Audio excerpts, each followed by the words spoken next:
سے ماورا ہوتی ہیں، یعنی کہ سمجھ نہیں آتی ہیں بالکل، یعنی بہت سی چیزیں ہمیں سمجھ نہیں آتی تو ہم اپنے آپ کو سمجھانے کی کوشش بھی نہیں کرتے، جو انسانی علم کی گرفت میں نہ کبھی آئی ہیں نہ آ سکتی ہیں، جس کو اس نے نہ کبھی دیکھا، نہ چھوا، نہ چکھا، ان کے لیے انسانی زبان میں نہ ایسے الفاظ مل سکتے ہیں جو انہی کے لیے وضع کیے گئے ہوں یا ان کو اس کی ڈیٹیل بتائی گئی ہو۔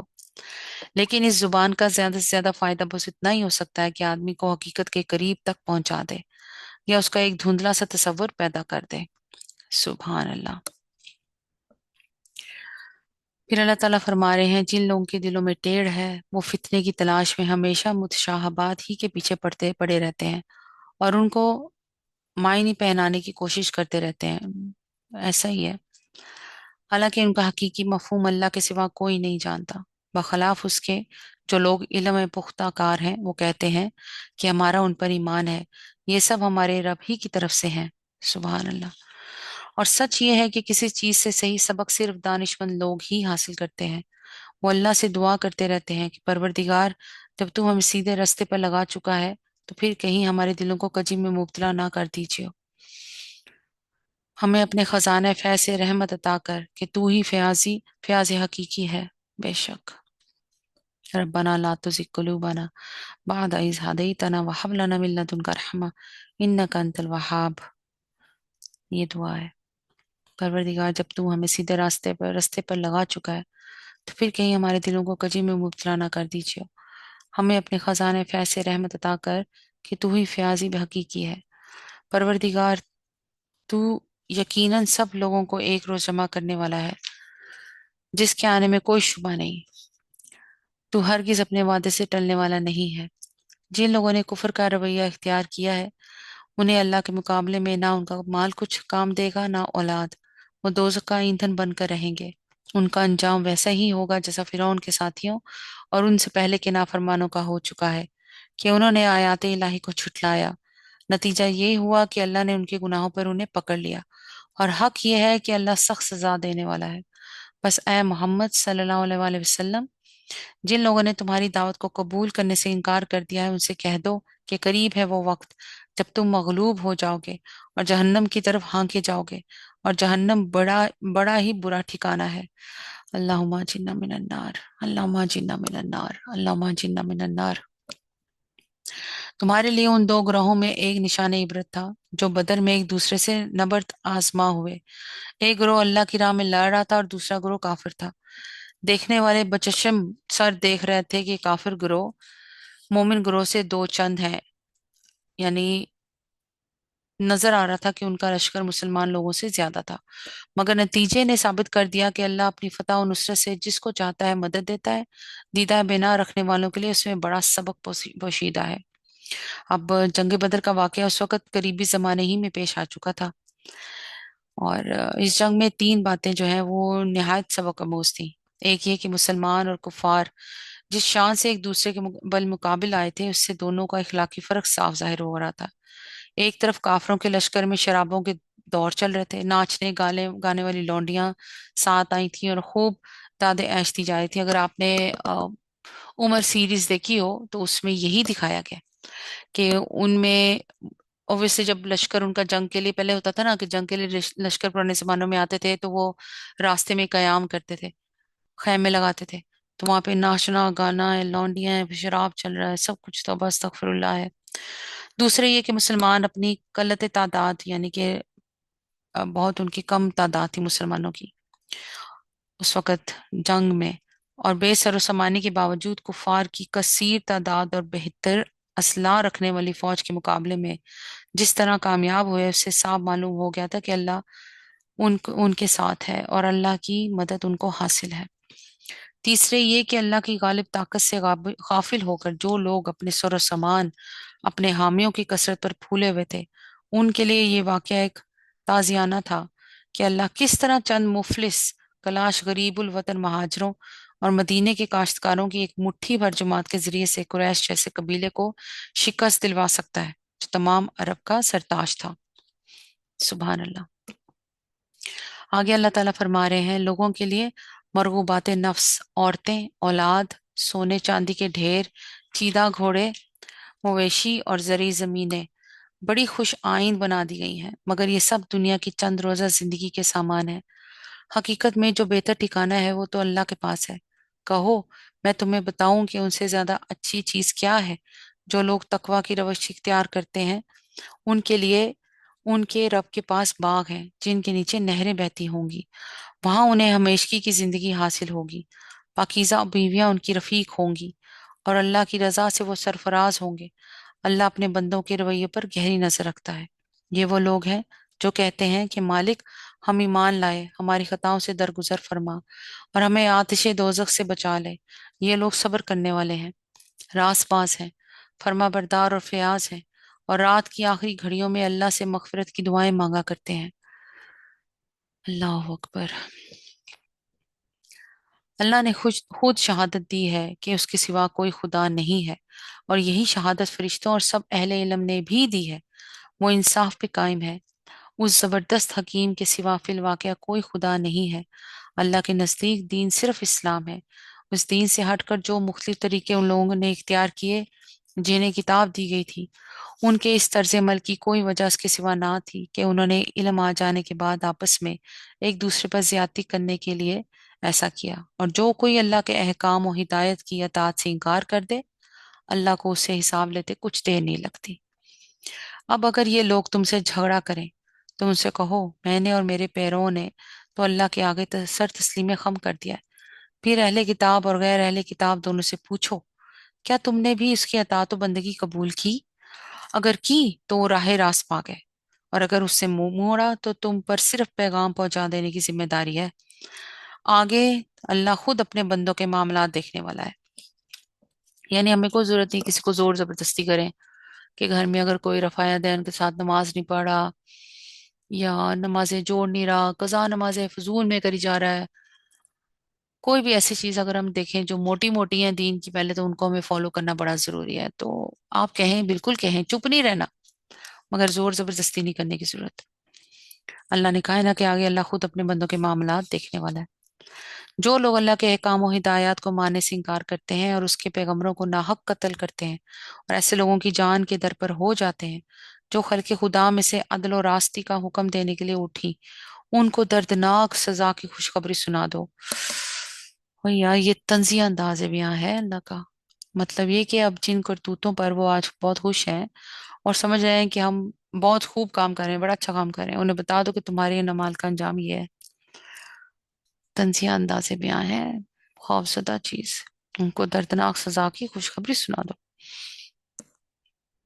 یہ اللہ تعالیٰ فرماتے ہیں یہ وہ لوگ ہیں جن کے اعمال دنیا اور آخرت دونوں میں ضائع ہو گئے اور ان کا مددگار کوئی نہیں ہے۔ تم نے دیکھا نہیں کہ جن لوگوں کو کتاب علم میں سے کچھ حصہ ملا ہے ان کا حال کیا ہے؟ انہیں جب کتاب الہی کی طرف بلایا جاتا ہے تاکہ وہ ان کے درمیان فیصلہ کرے تو ان میں سے ایک فریق اس سے پہلو تہی کرتا ہے اور اس فیصلے کی طرف آنے سے منہ پھیر جاتا ہے۔ ان کا یہ طرز عمل اس وجہ سے ہے کہ وہ کہتے ہیں آتش دوزخ تو ہمیں مس تک نہ کرے گی، اور اگر دوزخ کی سزا ہم کو ملے گی بھی تو بس چند روز۔ ان کے خود ساختہ عقیدوں نے ان کو اپنے دین کے معاملے میں بڑی غلط فہمیوں میں ڈال رکھا ہے۔ مگر کیا بنے گی ان پر جب ہم انہیں اس روز جمع کریں گے جس کا آنا یقینی ہے۔ اس روز ہر شخص کو اس کی کمائی کا بدلہ پورا پورا دے دیا جائے گا، کسی پر ظلم نہیں ہوگا۔ کہو خدایا ملک کے مالک، تو جسے چاہے حکومت دے اور جسے چاہے چھین لے، جسے چاہے عزت بخشے اور جس کو چاہے ذلیل کر دے۔ وَتُعِزُّ مَن تَشَاءُ وَتُذِلُّ مَن تَشَاءُ بِيَدِكَ الْخَيْرُ إِنَّكَ عَلَىٰ كُلِّ شَيْءٍ قدیر۔ بھلائی تیرے اختیار میں ہے، بے شک تو ہر چیز پر قادر ہے۔ بے شک میرے مالک رات کو دن میں پروتا ہوا لے آتا ہے اور دن کو رات میں، جاندار میں سے بے جان کو نکالتا ہے اور بے جان میں سے جاندار کو، اور جسے چاہتا ہے بے حساب رزق دیتا ہے۔ مومنین اہل ایمان کو چھوڑ کر کافروں کو اپنا رفیق اور دوست ہرگز نہ بنائیں۔ جو ایسا کرے گا اس کا اللہ سے کوئی تعلق نہیں۔ ہاں یہ معاف ہے کہ تم ان کے ظلم سے بچنے کے لیے بظاہر ایسا طرز عمل اختیار کر جاؤ۔ یعنی اگر کوئی مومن کسی دشمن اسلامی جماعت کے چنگل میں پھنس گیا ہو اور اسے ان کے ظلم و ستم کا خوف ہو تو اس کی اجازت ہے کہ اپنے ایمان کو چھپائے رکھے اور کفار کے ساتھ بظاہر اس طرح رہے کہ گویا انہی میں ان کا ایک آدمی ہے، یا اگر اس کا مسلمان ہونا ظاہر ہو گیا ہو تو اپنی جان بچانے کے لیے وہ کفار کے ساتھ دوستانہ رویے کا اظہار کر سکتا ہے۔ حتیٰ کہ شدید خوف کی حالت میں جو شخص برداشت کی طاقت نہ رکھتا ہو اس کا کلمہ کفر تک کہہ جانے کی رخصت ہے۔ اب ہر کوئی تو حضرت امام حسن اور حسین تو نہیں ہو سکتا نا، وہ انہوں نے تو، اور پھر وہ جو اصحاب الاخدود تھے، سورہ برج میں ان کے بارے میں آئے گا، وہ بھی ایک بڑا خوبصورت قصہ ہے، بہت بہت پیارا مجھے لگتا ہے وہ، کہ کیسے جب اس نے یہودی نے، تب وہاں اس ٹائم میں وہ لوگ عیسائی تھے، مسلمان تھے وہ، عیسائی مسلمان تھے، یہودیوں نے کیسے ان کے ساتھ کتنا غلط کیا، توبہ استغفر اللہ، گڑا آگ کا گڑا جلا دیا تھا اور کہا ان کو یا تو ہماری طرف آ جاؤ یا اس میں کود جاؤ، اور ایسا ایمان تو سبحان اللہ ہوتا ہے نا۔ پھر بھی اللہ تعالیٰ کتنے پیارے ہیں کہ اللہ تعالیٰ نے کہا ہے کہ اگر تمہیں کوئی خوف ہے تو بے شک ان کا طرز عمل اختیار کر جاؤ، سبحان اللہ، مگر اللہ تمہیں اپنے آپ سے ڈراتا ہے اور تمہیں اسی کی طرف پلٹ کر جانا ہے۔ اے نبی صلی اللہ علیہ وآلہ وسلم، لوگوں کو خبردار کر دو کہ تمہارے دلوں میں جو کچھ ہے اسے خواہ تم چھپاؤ یا ظاہر کرو، اللہ بہرحال اسے جانتا ہے۔ زمین و آسمان کی کوئی چیز اس کے علم سے باہر نہیں، اور اس کا اقتدار ہر چیز پر حاوی ہے۔ وہ دن آنے والا ہے جب ہر نفس اپنے کی ایک پھل حاضر پائے گا، خواہ اس نے بھلائی کی ہو یا برائی۔ اس روز آدمی یہ تمنا کرے گا کہ کاش ابھی یہ دن اس سے بہت دور ہوتا۔ اللہ تمہیں اپنے آپ سے ڈراتا ہے اور وہ اپنے بندوں کا نہایت خیر خواہ ہے۔ اے نبی صلی اللہ علیہ وآلہ وسلم، لوگوں سے کہہ دو کہ اگر تم حقیقت میں اللہ سے محبت رکھتے ہو تو میری پیروی اختیار کرو، یعنی نبی پاک صلی اللہ علیہ وسلم کی پیروی اختیار کرو۔ اللہ تم سے محبت کرے گا اور تمہاری خطاؤں سے درگزر فرمائے گا، وہ بڑا معاف کرنے والا اور رحیم ہے۔ ان سے کہو کہ اللہ اور اس کے رسول کی اطاعت قبول کر لو، پھر اگر وہ تمہاری یہ دعوت قبول نہ کریں تو یقیناً یہ ممکن نہیں ہے کہ اللہ ایسے لوگوں سے محبت کرے جو اس کی اور اس کے رسول صلی اللہ علیہ وآلہ وسلم کی اطاعت سے انکار کرتے ہوں۔ یہاں پر تقریر ختم ہوتی ہے، سبحان اللہ، خصوصاً جنگ بدر کی طرف جو اشارہ اس میں کیا گیا ہے۔ آگے اللہ تعالیٰ فرماتے ہیں، اب اللہ نے آدم اور نوح اور آل ابراہیم اور آل عمران کو تمام دنیا والوں پر ترجیح دے کر اپنی رسالت کے لیے منتخب کیا تھا۔ یہ ایک سلسلے کے لوگ تھے جو ایک دوسرے کی نسل سے پیدا ہوئے تھے۔ اللہ سب کچھ سنتا اور جانتا ہے۔ وہ اس وقت سن رہا تھا جب عمران کی عورت کہہ رہی تھی، اگر عمران کی عورت سے مراد عمران کی بیوی لی جائے تو اس کے معنی یہ ہوں گے کہ یہ وہ عمران نہیں جن کا ذکر اوپر ہو رہا ہے، بلکہ یہ حضرت مریم علیہ السلام کے والد تھے جن کا نام شاید عمران ہوگا۔ مسیحی روایت میں حضرت مریم کے والد کا نام یواخیم لکھا ہے، اور اگر عمران کی عورت سے مراد آل عمران کی عورت لی جائے تو اس کے معنی یہ ہوں گے کہ حضرت مریم کی والدہ اس قبیلے سے تعلق رکھتی تھی، لیکن ہمارے پاس کوئی ایسا ذریعہ معلومات نہیں ہے جس سے ہم قطعی طور پر ان دونوں معنوں میں سے کسی ایک کو ترجیح دے سکیں، کیونکہ تاریخ میں اس کا کوئی ذکر نہیں ہے کہ حضرت مریم علیہ السلام کے والد کون تھے اور ان کی والدہ کس قبیلے کی تھی۔ البتہ اگر یہ روایت صحیح مانی جائے کہ حضرت یحییٰ کی والدہ اور حضرت مریم کی والدہ آپس میں رشتے کی بہنیں تھیں تو پھر عمران کی عورت کے معنی قبیلہ عمران کی عورت ہی درست ہوں گے، کیونکہ انجیل لوکا میں ہم کو یہ تصریح ملتی ہے کہ حضرت یحییٰ کی والدہ حضرت ہارون کی اولاد سے تھیں۔ اچھا جی، ہم پھر آتے ہیں قرآن پاک کی طرف۔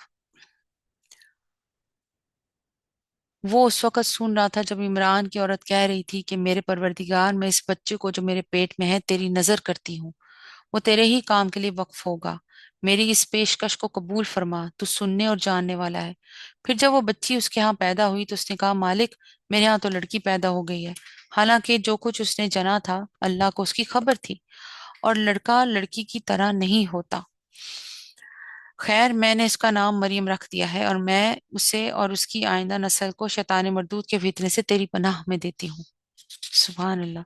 آخر کار اس کے رب نے اس لڑکی کو وہ خوشی قبول فرما لیا، اسے بڑی اچھی لڑکی بنا کر اٹھایا اور زکریا کو اس کا سرپرست بنا دیا۔ زکریا جب کبھی اس کے پاس محراب میں جاتا تو اس کے پاس کچھ نہ کچھ کھانے پینے کا سامان پاتا۔ اب اس وقت اس کا ذکر شروع ہوتا ہے جب حضرت مریم علیہ السلام سن رشد کو پہنچ گئیں اور بیت المقدس کی عبادت گاہ ہیکل میں داخل کر دی گئیں اور ذکر الہی میں شب و روز مشغول رہنے لگی۔ حضرت زکریا جن کی تربیت میں وہ دی گئی تھی غالباً رشتے میں ان کے خالو تھے اور ہیکل کے مجاوروں میں سے تھے۔ یہ وہ زکریا نبی نہیں ہے جن کے قتل کا ذکر بائبل کے پرانے عہد نامے میں آیا ہے۔ زکریا جب کبھی اس کے پاس محراب میں جاتا تو اس کے پاس کچھ نہ کچھ کھانے پینے کا سامان پاتا۔ لفظ محراب سے لوگوں کا ذہن بالعموم اس محراب کی طرف چلا جاتا ہے جو ہماری مسجدوں میں امام کے کھڑے ہونے والی جگہ بنائی جاتی ہے، لیکن یہاں محراب سے یہ چیز مراد نہیں ہے۔ یہاں سے مراد ہے ان کا جو ایک کمرہ بنایا گیا تھا جن میں عبادت گاہ کے لیے وہ بیٹھتی تھی، انہیں محراب کہا جاتا ہے۔ اسی قسم کے کمروں میں سے ایک میں حضرت مریم علیہ السلام بیٹھا کرتی تھی۔ سبحان اللہ۔ کچھ نہ کچھ پینے کا سامان پاتا، پوچھتا مریم یہ تیرے پاس کہاں سے آیا؟ وہ جواب دیتی اللہ کے پاس سے آیا ہے، اللہ جسے چاہتا ہے بے حساب دیتا ہے۔ یہ حال دیکھ کر زکریا نے اپنے رب کو پکارا، پروردگار اپنی قدرت سے مجھے نیک اولاد عطا کر، تو ہی دعا سننے والا ہے۔ حضرت زکریا اس وقت تک بے اولاد تھے۔ اس نوجوان صالح لڑکی کو دیکھ کر فطرتاً ان کے دل میں یہ تمنا پیدا ہوئی کہ کاش اللہ انہیں بھی ایسی نیک اولاد عطا کرے، اور یہ دیکھ کر کہ اللہ کس طرح اپنی قدرت سے اس کو شہ نشین لڑکی کو رزق پہنچا رہا ہے، انہیں یہ امید ہوئی کہ اللہ چاہے تو اس بڑھاپے میں بھی ان کو اولاد دے سکتا ہے۔ سبحان اللہ۔ ایسا ہوتا ہے یقین، کیا زبردست یقین ہے، سبحان اللہ۔ اللہ جسے چاہتا ہے بے حساب دیتا ہے۔ یہ حال دیکھ کر زکریا نے اپنے رب کو پکارا، پروردگار اپنی قدرت سے مجھے نیک اولاد عطا کر، تو ہی دعا سننے والا ہے۔ جواب میں فرشتوں نے آواز دی جبکہ وہ محراب میں کھڑا نماز پڑھ رہا تھا کہ اللہ تجھے یحییٰ کی خوشخبری دیتا ہے۔ بائبل میں ان کا نام یوحنا بپتسمہ دینے والا یعنی جان دا بیپٹسٹ لکھا ہے۔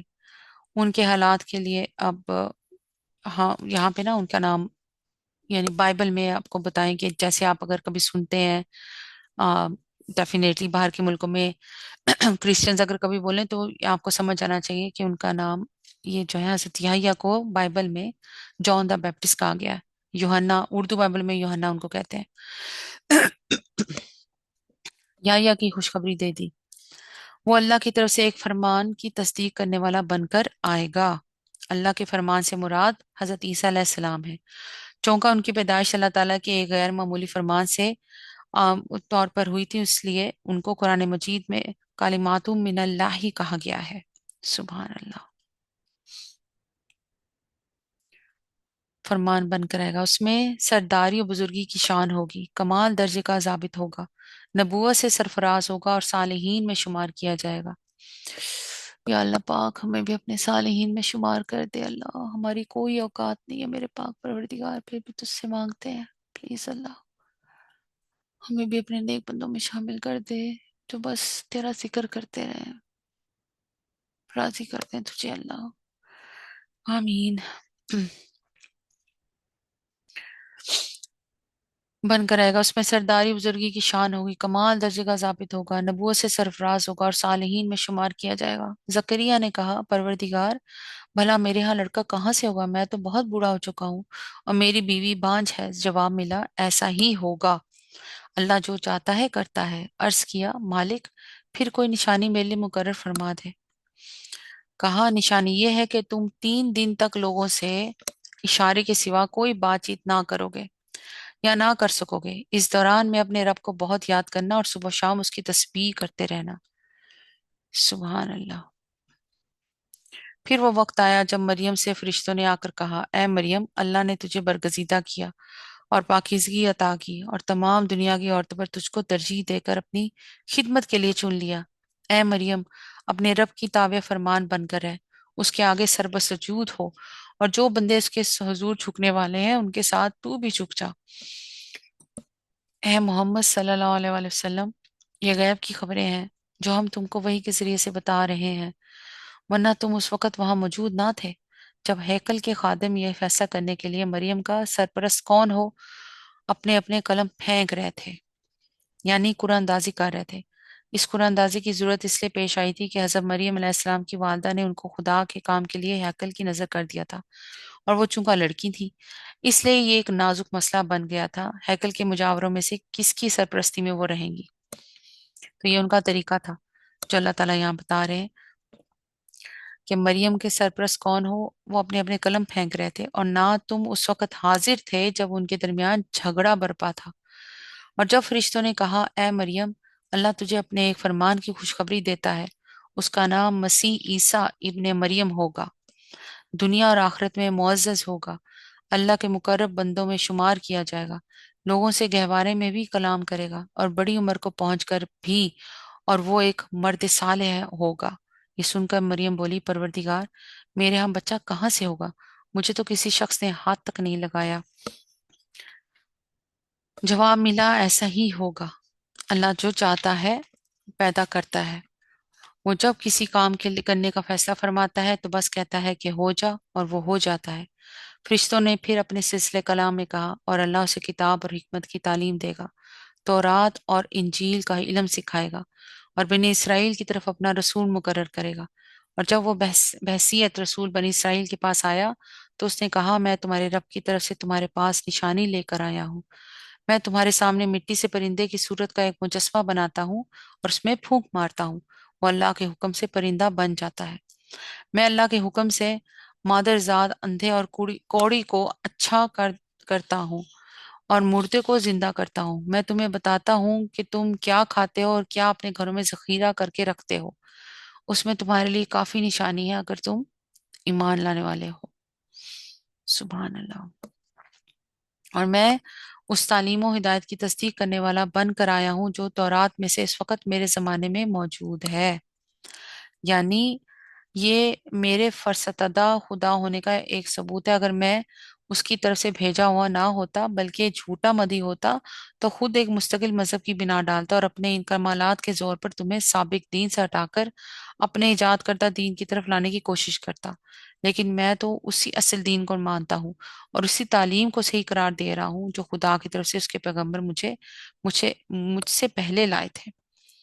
یہ بات کہ مسیح علیہ السلام وہی دین لے کر آئے تھے جو موسیٰ علیہ السلام اور دوسرے انبیاء نے پیش کیا تھا، رائج الوقت اناجیل میں بھی واضح طور پر ہمیں ملتی ہے۔ مثلاً متی کی روایت کے مطابق پہاڑی کے واعظ میں مسیح علیہ السلام صاف فرماتے ہیں یہ نہ سمجھو کہ میں توریت یا نبیوں کی کتابوں کو منسوخ کرنے آیا ہوں، منسوخ کرنے نہیں بلکہ پورا کرنے آیا ہوں۔ ایک یہودی عالم نے حضرت مسیح سے پوچھا کہ احکام دین میں اولین حکم کون سا ہے؟ جواب میں آپ نے فرمایا خداوند اپنے خدا سے اپنے سارے دل اور اپنی ساری جان اور اپنی ساری عقل سے محبت رکھ، بڑا اور پہلا حکم یہی ہے، اور دوسرا اس کے مانند یہ ہے کہ اپنے پڑوسی سے اپنے برابر محبت رکھ۔ انہیں دو حکموں پر تمام توریت اور انبیاء کے صحیفوں کا مدار ہے۔ پھر حضرت مسیح اپنے شاگردوں سے فرماتے ہیں فقیہ اور فریسی موسیٰ کی گدی پر بیٹھے ہیں، بس جو کچھ وہ تمہیں بتائیں وہ سب کرو اور مانو، لیکن ان کے سے کام نہ کرو کیونکہ وہ کہتے ہیں اور کرتے نہیں۔ یہ بائبل میں جو ہے نا متی ان کے میں آپ کو یہ پیسیجز بتا رہی ہوں۔ سبحان اللہ۔ اور میں اس تعلیم و ہدایت کی تصدیق کرنے والا بن کر آیا ہوں جو تورات میں سے اور اس وقت میرے زمانے میں موجود ہے، اور اس لیے آیا ہوں کہ تمہارے لیے بعض ان چیزوں کو حلال کر دوں جو تم پر حرام کر دی گئی ہیں۔ دیکھو میں تمہارے رب کی طرف سے تمہارے پاس نشانی لے کر آیا ہوں، لہٰذا اللہ سے ڈرو اور میری اطاعت کرو۔ اللہ میرا رب بھی ہے اور تمہارا رب بھی، لہٰذا تم اسی کی بندگی اختیار کرو، یہی سیدھا راستہ ہے۔ اس سے معلوم ہوا کہ تمام انبیاء علیہ السلام کی طرح حضرت عیسیٰ علیہ السلام کی دعوت کے بھی بنیادی نکات یہی تین تھے۔ ایک یہ کہ اقتدار اعلیٰ جس کے مقابلے میں بندگی کا رویہ اختیار کیا جاتا ہے اور جس کی اطاعت پر اخلاق و تمدن کا پورا نظام قائم ہوتا ہے، صرف اللہ کے لیے مخصوص ہے۔ دوسرے یہ کہ اس مقتدر اعلیٰ کے نمائندے کی حیثیت سے نبی کے حکم کی اطاعت کی جائے۔ تیسرے یہ کہ انسانی زندگی کو حلت و حرمت کی پابندیوں سے جکڑنے والا قانون اور ضابط صرف اللہ کا ہو، دوسرے کے عائد و کردہ قانون منسوخ کر دیا جائے۔ سبحان اللہ۔ ایک ہی طرح کا مشن تھا اور لوگوں نے دیکھو کہاں سے کہاں باتوں کو پڑھایا۔ تیسری بات شاہی آئی، یہی بات میں آپ کو اگر پوری تفصیل بتاؤں تو اناجیل میں جو ہے اور اس کے بعد لوکا میں، یعنی کہ بائبل میں بھی بہت سی چیزوں میں بتایا ہے کہ حضرت عیسیٰ علیہ السلام کے بارے میں قتل کی سازشیں ہونے لگی تھیں یروشلم میں، اور ان کو کہا ہی، ان کو پھر یہ کہتے تھے کہ ممکن ہے کہ تو نبی ہے، اور بہت سی چیزوں کو ان لوگوں نے پھر بدل دیا. تو استغفر اللہ. آگے اللہ تعالیٰ فرماتے ہیں، جب عیسیٰ نے محسوس کیا کہ بنی اسرائیل کفر و انکار پر آمادہ ہیں تو اس نے کہا، کون اللہ کی راہ میں میرا مددگار ہوتا ہے؟ حواریوں نے جواب دیا، ہم اللہ کے مددگار ہیں. حواری یعنی اس وقت کے وہ صحابہ کرام تھے، اور وہاں پہ اس وقت حواریوں کو شاگرد بھی کہتے ہیں. جیسے صحابہ کرام صحابہ کہتے ہیں نبی پاک صلی اللہ علیہ وسلم کے دور میں، تو اس دور میں ان کو حواری کہا جاتا تھا. حواریوں نے جواب دیا، ہم اللہ کی مددگار ہیں، ہم اللہ پر ایمان لائے، گواہ رہو کہ ہم مسلم، اللہ کے آگے سرتاج جھکا دینے والے ہیں. انہوں نے بھی اپنے آپ کو مسلم کہا، اور پھر انہوں نے دعا کی، ربنا آمنا بما انزلت واتبعنا الرسول فاکتبنا مع الشاہدین. مالک، جو فرمان تو نے نازل کیا ہم نے اسے مان لیا، رسول کی پیروی قبول کی، ہمارا نام گواہی دینے والوں میں لکھ لے. آمین یا رب العالمین. پھر بنی اسرائیل مسیح کے خلاف خفیہ تدبیریں کرنے لگے. جواب میں اللہ نے بھی اپنی خفیہ تدبیر کی، اور ایسی تدبیروں میں اللہ سب سے بڑھ کر ہے. سبحان اللہ. وہ اللہ کی خفیہ تدبیر ہی تھی جب اس نے کہا کہ اے عیسیٰ، اب میں تجھے واپس لے لوں گا اور تجھ کو اپنی طرف اٹھا لوں گا، اور جنہوں نے تیرا انکار کیا ہے ان سے، یعنی ان کی میت سے اور ان کے گندے ماحول میں ان کے ساتھ رہنے سے تجھے پاک کر دوں گا، اور تیری پیروی کرنے والوں کو قیامت تک ان لوگوں پر بالادست رکھوں گا جنہوں نے تیرا انکار کیا ہے. انکار کرنے والوں سے مراد یہودی ہیں. پھر تم سب کو آخرکار میرے پاس آنا ہے، اس وقت میں ان باتوں کا فیصلہ کر دوں گا جن میں تمہارے درمیان اختلاف ہوا ہے. جن لوگوں نے کفر و انکار کی روش اختیار کی ہے انہیں دنیا اور آخرت دونوں میں سخت سزا دوں گا، اور وہ کوئی مددگار نہ پائیں گے. اور جنہوں نے ایمان اور نیک عملی کا رویہ اختیار کیا ہے انہیں ان کے اجر پورے پورے دے دیے جائیں گے. اور خوب جان لے کہ ظالموں سے اللہ ہرگز محبت نہیں کرتا. یہ آیات اور حکمت سے لبریز تذکرے ہیں جو ہم تمہیں سنا رہے ہیں. اللہ کے نزدیک عیسیٰ کی مثال آدم کی سی ہے کہ اللہ نے اسے مٹی سے پیدا کیا اور حکم دیا کہ ہو جا، اور وہ ہو گیا. یعنی اگر محض اعجازی پیدائش ہی کسی کو خدا یا خدا کا بیٹا بنانے کے لیے کافی دلیل ہو، تب تو پھر تمہیں آدم کے متعلق بدرجہ اولا ایسا عقیدہ تجویز کرنا چاہیے، کیونکہ مسیح تو صرف بے باپ ہی کے لیے پیدا ہوئے تھے، مگر آدم تو ماں باپ کے بغیر پیدا ہوئے تھے. صحیح بات ہے. سبحان اللہ. یہ اب یہاں پہ یہ جو بات ہے نا، سبحان اللہ، جو اللہ تعالیٰ نے ہمیں بتائی ہے آیت نمبر 59 میں، اس پہ مجھے بات یاد آ گئی. میرا بیٹا بھی یہاں پڑھتا ہے اسکول میں، تو اوبیسلی میں تو سمجھتی ہوں کہ وہ پاکستان ہے یا کہیں پہ بھی ہے، اسکولوں میں اس طرح کی آج کل بہت فتنے ہیں. تو بس استغفر اللہ. وہاں پہ ایک کرسچن بچہ تھا، اس نے کلاس میں میرے بیٹے سے کہا کہ تم بائبل پڑھو، تم کرسچن ہو جائیے ہو. تو میرے بیٹے نے، امان نے کہا کہ آگے سے کہ کیوں. تو پھر آگے سے اس نے جو بات کی، تو پھر امان نے یہی بات اس کو کہی. سبحان اللہ. کہ اچھا، تو پھر تو حضرت آدم علیہ السلام تو سب سے پہلے پیدا ہوئے، ان کو سب سے پہلے بنایا. یہ میں آپ کو مخفف بتا رہی ہوں. سبحان اللہ. تو پھر وہ آگے سے خاموش ہو گیا بچہ، اس نے پھر آگے سے کچھ نہیں کہا. ہمیں اپنے بچوں کو بھی تربیت دینی ہے، اور پھر سب سے بڑی بات، بچوں کو تربیت دینے سے زیادہ روزے رکھ رہے ہیں، قرآن پڑھ رہے ہیں، نماز پڑھ رہے ہیں، پر سب سے بڑھ کے ان کو دین کی تعلیم دیں. ان کے ساتھ بیٹھ کے دین کی باتیں کریں، اللہ کی باتیں کریں، اللہ کے رسول صلی اللہ علیہ وسلم کی باتیں کریں، اللہ کے رسولوں کی باتیں کریں، اللہ کے نبیوں کی باتیں کریں. جتنا ہمیں پتہ ہے لازمی کیا کریں. پتہ نہیں آپ کی کون سی بات ان کے ذہن میں بیٹھ جائے، کیونکہ جو باہر کے ملکوں میں ہیں ان کو اور ان کے بچوں کو تو ایسے لوگوں سے سروکار ہوتا رہے گا. اب تو پاکستان میں بھی بہت ہے نا، پاکستان میں بھی ایسے بہت لوگ ہیں، وہاں پہ بھی کرسچنز ہیں، جوئش ہیں، بہت. پاکستان کے ہر شہر میں ہے. تو یہ چیزیں اپنے بچوں کو لازمی بتائیں. سبحان اللہ. اللہ تعالیٰ ہمارے بچوں کو دین کے راستے پہ چلا کے رکھے مضبوطی سے، اور ان کو دین کی تعلیم دے اتنی کہ وہ کسی کو بڑے اچھے طریقے سے جواب دے کے خاموش کرا سکے. اللہ ان کو ایسی زبان اور ایسی طاقت دے.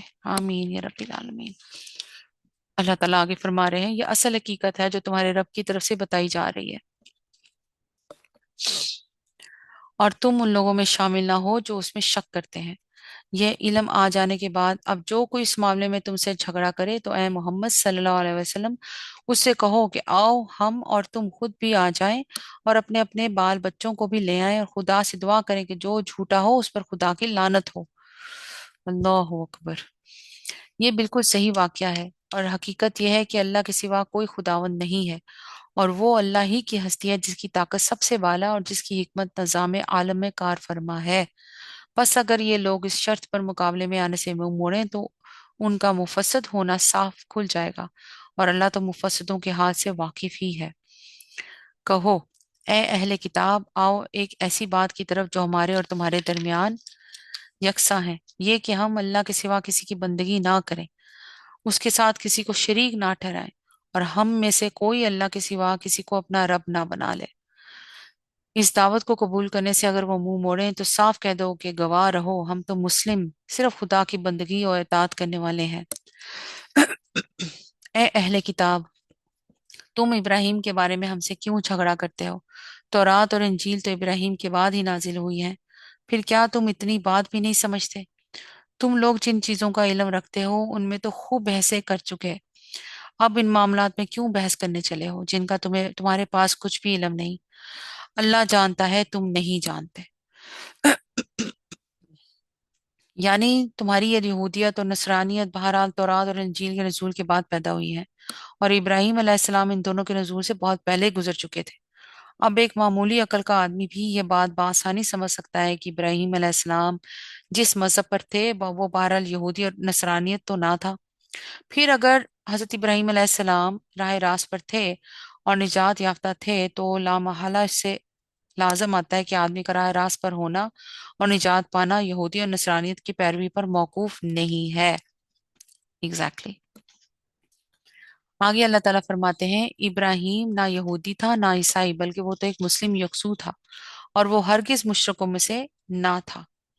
ابراہیم سے نسبت رکھنے کا سب سے زیادہ حق اگر کسی کو پہنچتا ہے تو ان لوگوں کو پہنچتا ہے جنہوں نے اس کی پیروی کی، اور اب یہ نبی اور اس کے ماننے والے اس نسبت کے زیادہ حقدار ہیں صلی اللہ علیہ وسلم۔ اللہ صرف انہی کا حامی و مددگار ہے جو ایمان رکھتے ہوں۔ اے ایمان لانے والو، اہل کتاب میں سے ایک گروہ چاہتا ہے کہ کسی طرح تمہیں راہ راست سے ہٹا دے، حالانکہ در حقیقت وہ اپنے سوا کسی کو گمراہی میں نہیں ڈال رہے ہیں، مگر انہیں اس کا شعور نہیں ہے۔ اے اہل کتاب، کیوں اللہ کی آیات کا انکار کرتے ہو حالانکہ تم خود ان کا مشاہدہ کر رہے ہو؟ اے اہل کتاب، کیوں حق کو باطل کا رنگ چڑھا کر مشتبہ بناتے ہو؟ کیوں جانتے بوجھتے حق کو چھپاتے ہو؟ اہل کتاب میں سے ایک گروہ کہتا ہے اس نبی صلی اللہ علیہ وسلم کے ماننے والوں پر جو کچھ نازل ہوا ہے اس پر صبح ایمان لاؤ اور شام کو سے انکار کر دو، شاید اس ترکیب سے یہ لوگ اپنے ایمان سے پھر جائیں۔ نیز یہ لوگ آپس میں کہتے ہیں کہ اپنے مذہب والے کے سوا کسی کی بات نہ مانو۔ اے نبی صلی اللہ علیہ وآلہ وسلم، ان سے کہہ دو کہ اصل میں ہدایت تو اللہ ہی کی ہدایت ہے، اور یہ اسی کی دین ہے کہ کسی کو وہی کچھ دے دیا جائے جو کبھی تم کو دیا گیا تھا، یا یہ کہ دوسروں کو تمہارے رب کے حضور پیش کرنے کے لیے تمہارے خلاف کبھی حجت مل جائے۔ اے نبی صلی اللہ علیہ وآلہ وسلم، ان سے کہو کہ فضل و شرف اللہ کے اختیار میں ہے، جسے چاہے عطا فرمائے، وہ وسیع و نظر ہے اور سب کچھ جانتا ہے، اپنی رحمت کے لیے جس کو چاہتا ہے مخصوص کر لیتا ہے، اور اس کا فضل بہت بڑا ہے۔ سبحان اللہ۔ اہل کتاب میں کوئی تو ایسا ہے کہ اگر تم اس کے اعتماد پر مال و دولت کا ایک ڈھیر بھی دے دو تو وہ تمہارا مال تمہیں ادا کر دے گا، اور کسی کا حال یہ ہے کہ اگر تم ایک دینار کے معاملے میں بھی اس پر بھروسہ کرو تو وہ ادا نہ کرے گا، الا یہ کہ تم اس کے سر پر سوار ہو جاؤ۔ ان کی اس اخلاقی حالت کا سبب یہ ہے کہ وہ کہتے ہیں امیوں غیر یہودی لوگوں کے معاملے میں ہم پر کوئی مواخذہ نہیں ہے، یعنی اللہ کو معلوم ہے کہ کون فضل و شرف کا مستحق ہے۔ اور یہ بات وہ محض جھوٹ گھڑ کر اللہ کی طرف منسوب کرتے ہیں، حالانکہ انہیں معلوم ہے کہ اللہ نے ایسی کوئی بات نہیں فرمائی ہے۔ آخر کیوں ان سے باز پرس نہ ہوگی؟ جو بھی اپنے عہد کو پورا کرے گا اور برائی سے بچ کر رہے گا وہ اللہ کا محبوب بنے گا، کیونکہ پرہیزگار لوگ اللہ کو پسند ہیں۔ رہے وہ لوگ جو اللہ کے عہد اور اپنی قسموں کو تھوڑی قیمت پر بیچ ڈالتے ہیں تو ان کے لیے آخرت میں کوئی حصہ نہیں ہے۔ اللہ قیامت کے روز نہ ان سے بات کرے گا، نہ ان کی طرف دیکھے گا، اور نہ انہیں پاک کرے گا۔ یا اللہ معاف کر دے یا میرے مالک، پلیز اللہ۔ سبب یہ ہے کہ یہ لوگ ایسے ایسے سخت اخلاقی جرائم کرنے کے بعد بھی اپنی جگہ یہ سمجھتے ہیں کہ قیامت کے روز بس یہی اللہ کے مقرب بندے ہوں گے، انہیں کی طرف نظر عنایت ہوگی، اور جو تھوڑا بہت گناہوں کا میل دنیا میں ان کو لگ گیا ہے وہ بھی بزرگوں کے صدقے میں ان پر سے دھو ڈالا جائے گا، حالانکہ دراصل وہاں ان کے ساتھ بالکل برعکس معاملہ ہوگا، اس کے بالکل اپوزٹ۔ پھر اللہ تعالیٰ فرماتے ہیں، رہے وہ لوگ جو اللہ کے عہد اور اپنی قسموں کو تھوڑی قیمتوں پر بیچ ڈالتے ہیں تو ان کے لیے آخرت میں کوئی حصہ نہیں ہے۔ اللہ قیامت کے روز نہ ان سے بات کرے گا، نہ ان کی طرف دیکھے گا، نہ انہیں پاک کرے گا، بلکہ ان کے لیے تو سخت دردناک سزا ہے۔ ان میں کچھ لوگ ایسے ہیں جو کتاب پڑھتے ہوئے اس طرح زبان کا الٹ پھیر کرتے ہیں کہ تم سمجھو جو کچھ وہ پڑھ رہے ہیں وہ کتاب ہی کی عبارت ہے، حالانکہ وہ کتاب کی عبارت نہیں ہوتی۔ وہ کہتے ہیں کہ جو کچھ ہم پڑھ رہے ہیں یہ خدا کی طرف سے ہے، حالانکہ وہ خدا کی طرف سے نہیں ہوتا۔ وہ جان بوجھ کر جھوٹ بات اللہ کی طرف منسوب کر دیتے ہیں۔ کسی انسان کا یہ کام نہیں ہے کہ اللہ تو اس کو کتاب اور حکم اور نبوت عطا فرمائے اور وہ لوگوں سے کہے کہ اللہ کے بجائے تم میرے بندے بن جاؤ۔ وہ تو یہی کہے گا کہ سچے ربانی بنو، یا جیسا کہ ان کے اس کتاب کی تعلیم کا تقاضا ہے جسے تم پڑھتے اور پڑھاتے ہو۔ وہ تم سے ہرگز یہ نہ کہے گا کہ فرشتوں کو یا پیغمبروں کو اپنا رب بنا لو۔ کیا یہ ممکن ہے کہ ایک نبی تمہیں کفر کا حکم دے جبکہ تم مسلم ہو؟ یاد کرو اللہ نے پیغمبروں سے عہد لیا تھا کہ آج ہم نے تمہیں کتاب اور حکم و دانش سے نوازا ہے۔ کل اگر کوئی دوسرا رسول تمہارے پاس اسی تعلیم کی تصدیق کرتا ہوا آئے جو پہلے سے تمہارے پاس موجود ہے تو تم کو اس پر ایمان لانا ہوگا اور اس کی مدد کرنی ہوگی۔ مطلب یہ کہ ہر پیغمبر اس امر کا عہد لیا جا رہا ہے کہ اگر آپ کے ٹائم پہ کوئی دوسرا نبی آ جائے، جیسے حضرت موسیٰ علیہ السلام کے ٹائم پہ ان کے ہی بھائی حضرت ہارون علیہ السلام کو اللہ تعالیٰ نے نبی بنا دیا تھا، اور حضرت عیسیٰ علیہ السلام کے ٹائم پہ حضرت یحییٰ علیہ السلام آ گئے تھے، تو اللہ تعالیٰ کہہ رہے ہیں کہ تم لوگوں نے ایک دوسرے کی مدد کرنی ہے اور ایک دوسرے کے ساتھ کھڑا ہونا ہے۔ یہ ارشاد فرما کہ اللہ نے پوچھا، کیا تم اس کا اقرار کرتے ہو اور اس پر میری طرف سے عہد کی بھاری ذمہ داری اٹھاتے ہو؟ انہوں نے کہا، ہاں ہم اقرار کرتے ہیں۔ اللہ نے فرمایا، اچھا تو گواہ رہو اور میں بھی تمہارے ساتھ گواہ ہوں۔ اس کے بعد جو اپنے عہد سے پھر جائے وہی فاسق ہے۔ اب کیا یہ لوگ اللہ کی اطاعت کا طریقہ دین اللہ چھوڑ کر کوئی اور طریقہ چاہتے ہیں؟ حالانکہ آسمان و زمین کی ساری چیزیں چاروں ناچار اللہ ہی کی تابع فرمان مسلم ہے اور اسی کی طرف سب کو پلٹنا ہے۔ اے نبی صلی اللہ علیہ وآلہ وسلم، کہو کہ ہم اللہ کو مانتے ہیں، اس تعلیم کو مانتے ہیں جو ہم پر نازل کی گئی ہے، ان تعلیمات کو بھی مانتے ہیں جو ابراہیم، اسماعیل، اسحاق، یعقوب اور اولاد یعقوب پر نازل ہوئی تھی، اور ان ہدایات پر بھی ایمان رکھتے ہیں جو موسیٰ اور عیسیٰ اور دوسرے پیغمبروں کو ان کے رب کی طرف سے دی گئیں۔ ہم ان کے درمیان فرق نہیں کرتے اور ہم اللہ کے تابع فرمان مسلم ہیں۔ اس فرما برداری اسلام کے سوا جو شخص کوئی اور طریقہ اختیار کرنا چاہے اس کا وہ طریقہ ہرگز قبول نہ کیا جائے گا اور آخرت میں وہ ناکام و نامراد رہے گا۔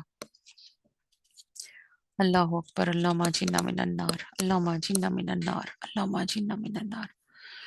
آگے اللہ تعالیٰ فرماتے ہیں، کیسے ہو سکتا ہے کہ اللہ ان لوگوں کو ہدایت بخشے جنہوں نے نعمت ایمان پا لینے کے بعد پھر کفر اختیار کیا، حالانکہ وہ خود اس بات پر گواہی دے چکے ہیں کہ یہ رسول حق پر ہے اور ان کے پاس روشن نشانیاں بھی آ چکی ہیں۔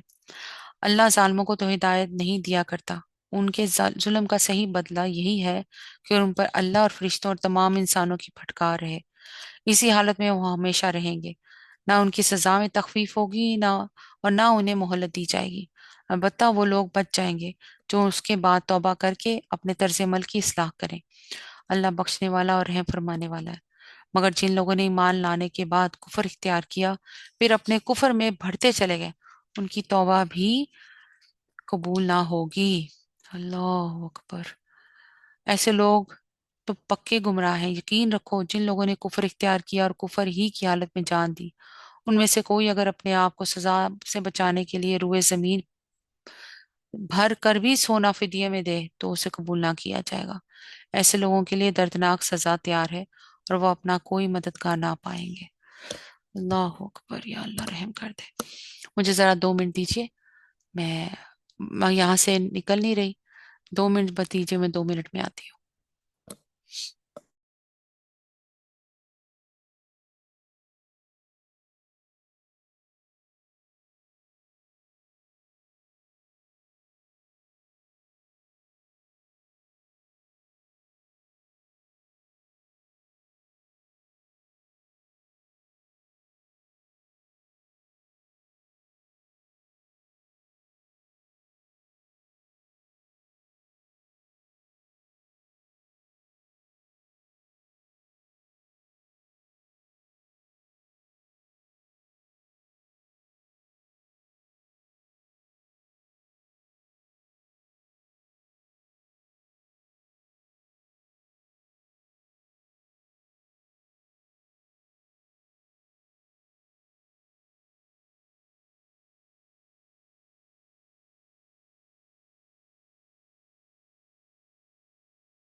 السلام علیکم ورحمۃ اللہ.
اعوذ باللہ من الشیطان الرجیم، بسم اللہ الرحمن الرحیم. اب وہاں سے شروع کرتے ہیں جہاں سے اپنا سلسلہ منقطع ہوا تھا. سبحان اللہ. اب یہاں سے چوتھا جز سٹارٹ ہو جائے گا. سبحان اللہ. سورہ ال عمران چوتھا جز یہاں سے سٹارٹ ہو جائے گا خیر سے انشاءاللہ. وہیں سے سٹارٹ کرتے ہیں. اعوذ باللہ من الشیطان الرجیم بسم اللہ الرحمن الرحیم. یقین رکھو جن لوگوں نے کفر اختیار کیا اور کفر ہی کی حالت میں جان دی ان میں سے کوئی اگر اپنے آپ کو سزا سے بچانے کے لیے روئے زمین بھر کر بھی سونا فدیے میں دے تو اسے قبول نہ کیا جائے گا. ایسے لوگوں کے لیے دردناک سزا تیار ہے اور وہ اپنا کوئی مددگار نہ پائیں گے. تم نیکی کو نہیں پہنچ سکتے جب تک کہ اپنی وہ چیزیں خدا کی راہ میں خرچ نہ کرو جنہیں تم عزیز رکھتے ہو. سبحان اللہ. اور جو کچھ تم خرچ کرو گے اللہ اس سے بے خبر نہ ہوگا. کھانے کی یہ ساری چیزیں جو شریعت محمدی صلی اللہ علیہ وآلہ وسلم میں حلال ہیں بنی اسرائیل کے لیے بھی حلال تھی. البتہ بعض چیزیں ایسی تھیں جنہیں تورات کے نازل کیے جانے سے پہلے اسرائیل نے خود اپنے اوپر حرام کر لیا تھا. اللہ اکبر. اسرائیل سے مراد اگر بنی اسرائیل لیے جائیں تو مطلب یہ ہوگا کہ نزول تورات سے قبل بعض چیزیں بنی اسرائیل نے محض رسمن حرام قرار دے لی تھی. اور اگر اس سے مراد حضرت یعقوب علیہ السلام لیے جائیں تو اس کا مطلب یہ ہوگا کہ آپ جناب نے بعض چیزوں سے طبی کراہت کی بنا پر یا کسی مرض کی بنا پر اعتراض فرمایا تھا اور ان کی اولاد نے بعد میں انہیں ممنوع سمجھ لیا. اللہ اکبر. اب آگے اللہ تعالیٰ فرماتے ہیں البتہ بعض چیزیں ایسی تھیں کہ جنہیں تورات کے نازل کیے جانے سے پہلے اسرائیل نے خود اپنے اوپر حرام کر لیا تھا. ان سے کہو اگر تم اپنے اعتراض میں سچے ہو تو لاؤ تورات اور پیش کرو اس کی کوئی عبارت. اس کے بعد بھی جو لوگ اپنی جھوٹی گھڑی ہوئی باتیں اللہ کی طرف منسوب کرتے ہیں وہی در حقیقت ظالم ہے. کہو اللہ نے جو کچھ فرمایا ہے سچ فرمایا ہے. تم کو یکسو ہو کر ابراہیم علیہ السلام کے طریقے کی پیروی کرنی چاہیے اور ابراہیم علیہ السلام شرک کرنے والوں میں سے نہ تھا. بے شک سب سے پہلی عبادت گاہ جو انسانوں کے لیے تعمیر ہوئی وہ وہی ہے جو مکے میں واقع ہے. اس کو خیر و برکت دی گئی تھی اور تمام جہان والوں کے لیے مرکز ہدایت بنایا گیا تھا. اب یہودیوں کا دوسرا جو اعتراض یہ تھا کہ تم نے بیت المقدس کو چھوڑ کر کعبے کو قبلہ کیوں بنایا. نبی پاک صلی اللہ علیہ وسلم کو یہ ہم سورہ بقرہ میں کل پڑھ چکے ہیں. حالانکہ پچھلے انبیاء کا قبلہ بیت المقدس ہی تھا. اس کا جواب سورہ بقرہ میں دیا جا چکا ہے. پچھلے ہم پڑھ چکے ہیں. لیکن یہودی اس کے بعد بھی اپنے اعتراض پہ مصر ہے. لہٰذا یہاں پھر اس کا جواب دیا گیا ہے. بیت المقدس کے متعلق خود بائبل ہی کی شہادت موجود ہے کہ حضرت موسیٰ کے 450 برس بعد حضرت سلیمان نے اس کو تعمیر کیا اور حضرت سلیمان ہی کے زمانے میں وہ قبلہ اہل توحید قرار دیا گیا. برعکس اس کے کہ یہ تمام عرب کی متواتر متفق علیہ روایت سے ثابت ہے کہ کعبہ کو حضرت ابراہیم علیہ السلام نے تعمیر کیا اور وہ حضرت موسیٰ علیہ السلام سے 800-900 برس پہلے گزرے ہیں. لہٰذا کعبے کی اولیت ایک ایسی حقیقت ہے جس میں کسی کلام کی گنجائش نہیں. اب آگے اللہ تعالیٰ فرماتے ہیں بے شک سب سے پہلی عبادت گاہ جو انسان کے لیے تعمیر ہوئی وہ وہی ہے جو مکے میں واقع ہے. اس کو خیر و برکت دی گئی تھی اور تمام جہان والوں کے لیے مرکزی ہدایت بنایا گیا تھا.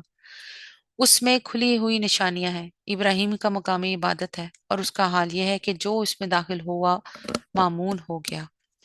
سبحان اللہ. لوگوں پر اللہ کا یہ حق ہے کہ جو اس گھر تک پہنچنے کی استطاعت رکھتا ہو وہ اس کا حج کرے اور جو کوئی اس حکم کی پیروی سے انکار کرے تو اسے معلوم ہو جانا چاہیے کہ اللہ تمام دنیا والوں سے بے نیاز ہے. اب دیکھیں نا حج فرض ہے نا مگر اللہ تعالیٰ نے یہاں پہ کلیئرلی کہہ دیا ہے کہ جو اس کا استطاعت رکھتا ہو.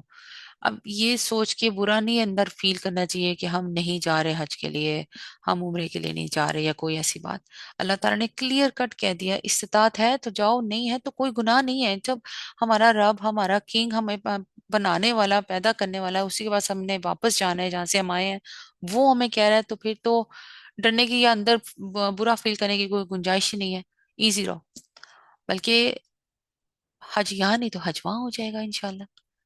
کعبہ تو اوپر بھی ہے نا. ایک کعبہ اسی سیٹ پہ اوپر بھی ہے انشاءاللہ. یہ دعا کریں نہیں یہاں پہ تو وہاں ہو جائے گا انشاءاللہ. اللہ تعالیٰ وہاں پہ قبول مقبول فرمائے. اور پھر اللہ تعالیٰ تو آپ کو آپ کی نیت کا بھی دے دیتا ہے سوچ کا بھی آپ کو ثواب مل جاتا ہے. سبحان اللہ. اللہ اکبر کبیرہ. آگے اللہ تعالیٰ فرماتے ہیں کہو اے اہل کتاب تم کیوں اللہ کی باتیں ماننے سے انکار کرتے ہو؟ جو حرکتیں تم کر رہے ہو اللہ سب کچھ دیکھ رہا ہے۔ کہو اے اہل کتاب یہ تمہاری کیا روش ہے کہ جو اللہ کی بات مانتا ہے اسے بھی تم اللہ کے راستے سے روکتے ہو اور چاہتے ہو کہ وہ ٹیڑھی راہ چلے، حالانکہ تم خود اس کے راہ راست ہونے پر گواہ ہو۔ تمہاری حرکتوں سے اللہ غافل نہیں۔ اور واقعی میں ایسا ہی ہے۔ یہ جیسے تھوڑی دیر پہلے میں نے آپ کو وہ قصہ سنایا امان کا کہ اس کے اسکول میں کیا ہوا اور کیسے اس نے آگے سے سبحان اللہ جواب دیا، ایسا ہی ہے کہ اہل کتاب، ہمارے اہل کتاب یعنی کرسچنز جوئش ہیں، یہ ایسا ہی کرتے ہیں۔ بچے آج کل آگے آ جاتے ہیں، اور پاکستان میں بھی ہیں، پاکستان میں بھی عیسائی بچے بھی ہیں، یہودی بچے بھی ہیں، وہ مینیپولیٹ کرنے کی کوشش کرتے ہیں۔ مگر اگر آپ نے اپنے بچوں کے اندر اللہ کی محبت ڈالی ہے نا، جسٹ آئی ایم سیئنگ اللہ کی محبت، تو دین کی سمجھ بھی آ جاتی ہے، اور پھر دماغ جو ہے نا ماننے پہ بالکل بھی اقرار نہیں کرتا، ان چیزوں کو انکار کرتا ہے۔ سبحان اللہ، اللہ تعالیٰ ہم سب کے بچوں کو ایمان کے راستے پہ مضبوطی سے قائم رکھے، اور ان کی زبان میں کبھی لغزش نہ آئے جب وہ اللہ کے لیے بات کریں اور اللہ کے رسولوں کے لیے بات کریں، راہ حق کے لیے بات کریں۔ آمین یا رب العالمین۔ اللہ تعالیٰ آگے فرماتے ہیں، اے لوگو جو ایمان لائے ہو، اگر تم نے اہل کتاب میں سے ایک گروہ کی بات مانی تو یہ تمہیں ایمان سے پھر کفر کی طرف پھیر لے جائیں گے۔ تمہارے لیے کفر کی راہ طرف جانے کا اب کیا موقع باقی ہے جب کہ تم کو اللہ کی آیات سنائی جا رہی ہیں اور تمہارے درمیان اس کا رسول صلی اللہ علیہ وسلم موجود ہے۔ جو اللہ کا دامن مضبوطی کے ساتھ تھامے گا وہ ضرور راہ راست پالے گا۔ وَاعْتَصِمُوا بِحَبْلِ اللَّهِ جَمِيعًا وَلَا تَفَرَّقُوا۔ اے لوگو جو ایمان لائے ہو، اللہ سے ڈرو جیسا کہ اس سے ڈرنے کا حق ہے۔ تم کو موت نہ آئے مگر اس حال میں کہ تم مسلم مرو۔ سب مل کر اللہ کی رسی کو مضبوط پکڑ لو اور تفرقے میں نہ پڑو۔ کتنا کلیئر ہے بھائی، تفرقے میں کیا ہے؟ یہ جو فرقے بنائے ہوئے ان میں مت پڑو۔ اللہ کے اس احسان کو یاد رکھو جو اس نے تم پر کیا ہے۔ تم ایک دوسرے کے دشمن تھے، اس نے تمہارے دل جوڑ دیے اور اس کے فضل و کرم سے تم بھائی بھائی بن گئے۔ اب یہی تو ہے نا، کوئی شک نہیں عربی پڑھنے کا بہت ثواب ہے، مگر نہ سمجھ کے پڑھنے کا کوئی ثواب نہیں۔ پھر کیا فائدہ جب آپ اللہ کے احکام پہ ہی نہیں چل رہے، اللہ کی بات ہی نہیں مان رہے۔ میں تو سمجھتی ہوں کہ جو بندہ قرآن پاک ترجمے سے پڑھ لیتا ہے نا، وہ فرقوں میں نہیں بٹتا۔ پھر وہ ابھی تھوڑی دیر پہلے ہم نے جو پڑھا اسی میں کہ اللہ تعالیٰ نے پورا ایک پیسج بتایا ہے کہ نبی پاک صلی اللہ علیہ وسلم کی بات مانو، پورے پیسج میں، اور کتنا کلیئر کٹ اللہ تعالیٰ نے بتا دیا۔ سبحان اللہ، جو قرآن پڑھے تو وہ کیسے ان راستوں پہ جا سکتا؟ وہ جا ہی نہیں سکتا۔ وہ تو اللہ اور اللہ کے رسول صلی اللہ علیہ وسلم کی مان کے چلے گا، پھر ڈرے گا اللہ سے۔ آگے اللہ تعالیٰ فرماتے ہیں، اللہ کے اس احسان کو یاد رکھو جو اس نے تم پر کیا۔ تم ایک دوسرے کے دشمن تھے، اس نے تمہارے دل جوڑ دیے اور اس کے فضل و کرم سے تم بھائی بھائی بن گئے۔ تم آگ سے بھرے ہوئے ایک گھڑے کے کنارے کھڑے تھے، اللہ نے تم کو اس سے بچا لیا۔ یہ اشارہ اس حالت کی طرف ہے جس میں اسلام سے پہلے اہل عرب مبتلا تھے۔ سبحان اللہ، قبائل کی باہمی دعوتیں، بات بات پر ان کی لڑائیاں، جیسے حضرت خالد بن ولید بھی تھے، حضرت عمر بھی تھے، اور پھر کیسے ان کے دلوں میں ایک دوسرے کے لیے محبت اللہ نے ڈال دی۔ آج بھی ایسے ہی ہے۔ سبحان اللہ، اللہ اکبر۔ اب آگے اللہ تعالیٰ فرماتے ہیں، اس طرح اللہ اپنی نشانیاں تمہارے سامنے روشن کرتا ہے، شاید کہ ان علامتوں سے تمہیں اپنی فلاح کا سیدھا راستہ نظر آ جائے۔ تم میں کچھ لوگ تو ایسے ضرور ہی رہنے چاہیے جو نیکی کی طرف بلائیں، بھلائی کا حکم دیں۔ یہاں پہ اب وہ امر بالمعروف نہیں اور منکر والی بات آ رہی ہے۔ بھلائی کا حکم دیں اور برائیوں سے روکتے رہیں۔ جو لوگ یہ کام کریں گے وہی فلاح پائیں گے۔ آج کل کہاں ہوتا ہے؟ آج کل ہوتا ہے اچھا اس نے کچھ کہا ہے تو کرنے دو، تم چپ رہو، دفع کرو۔ یہ لفظ بہت عام ہے زبان پہ، دفع کرو، چھوڑ دو، نہ کہو۔ اور حالانکہ یہ اللہ کہہ رہے ہیں کہ نہیں، برائیوں سے روکو، غلط کام سے روکو۔ اور پھر جب آپ آگے ہو کے روکنے کی کوشش کرتے ہیں تو پھر اللہ تعالیٰ ایسی سبیل بناتا ہے کہ آپ کی زبان میں بڑی اللہ طاقت دے دیتا ہے۔ سبحان اللہ، کیونکہ آپ اللہ کا کام کر رہے ہیں، اللہ کے سولجر بنے ہوئے ہیں آپ۔ جو لوگ یہ کام کریں گے وہی فلاح پائیں گے. کہیں تم ان لوگوں کی طرح نہ ہو جانا جو فرقوں میں بٹ گئے. لو، اب کلیئر کٹ اللہ نے فرقوں کی بات کر دی ہے. اور کھلی کھلی واضح ہدایات پانے کے بعد بھی اختلافات میں مبتلا ہوئے. جنہوں نے یہ روش اختیار کی وہ اس روز سخت سزا پائیں گے، جبکہ کچھ لوگ سرخ رو ہوں گے اور کچھ لوگوں کا منہ کالا ہوگا. جن کا منہ کالا ہوگا ان سے کہا جائے گا کہ نعمت ایمان پانے کے بعد بھی تم نے کافرانہ رویہ اختیار کیا. اچھا تو اب اس کفران نعمت کے صلے میں عذاب کا مزہ چکھو. اللہم اجرنا من النار، اللہم اجرنا من النار، اللہم اجرنا من النار. رہے وہ لوگ جن کے چہرے روشن ہوں گے تو ان کو اللہ کی دامن رحمت میں جگہ ملے گی اور وہ ہمیشہ اسی حالت میں رہیں گے. یہ اللہ کے ارشادات ہیں جو ہم تمہیں ٹھیک ٹھیک سنا رہے ہیں، کیونکہ اللہ دنیا والوں پر ظلم کرنے کا کوئی ارادہ نہیں رکھتا. اللہ اکبر. زمین و آسمان کی ساری چیزوں کا مالک اللہ ہے اور سارے معاملات اللہ ہی کے حضور پیش ہوتے ہیں. اللہ تعالیٰ ہمیں ان لوگوں میں شامل کرے جن کے چہرے روشن ہوں. اللہ ہمارے چہروں کو بھی اس دن روشن کرے اور اللہ تعالیٰ ہمیں اپنے دامن رحمت میں جگہ دے دے. آمین یا رب العالمین. ہمیں بھی ہمارے اہل خانہ کو بھی آمین. اب آگے اللہ تعالیٰ فرماتے ہیں اب دنیا میں وہ بہترین گروہ تم ہو جسے انسانوں کی ہدایت و اصلاح کے لیے میدان میں لایا گیا ہے. تم نیکی کا حکم دیتے ہو، بدی سے روکتے ہو اور اللہ پر ایمان رکھتے ہو. یہ اہل کتاب ایمان لاتے تو انہی کے حق میں بہتر تھا، اگرچہ ان میں کچھ لوگ ایماندار بھی پائے جاتے ہیں، مگر ان کے بیشتر افراد نافرمان ہیں. یہ تمہارا کچھ بگاڑ نہیں سکتے، زیادہ سے زیادہ بس کچھ ستا سکتے ہیں. اگر یہ تم سے لڑیں گے تو مقابلے میں پیٹھ دکھائیں گے، پھر ایسے بے بس ہوں گے کہ کہیں ان سے ان کو مدد نہ ملے گی. یہ جہاں بھی پائے گئے ان پر ذلت کی مار ہی پڑے.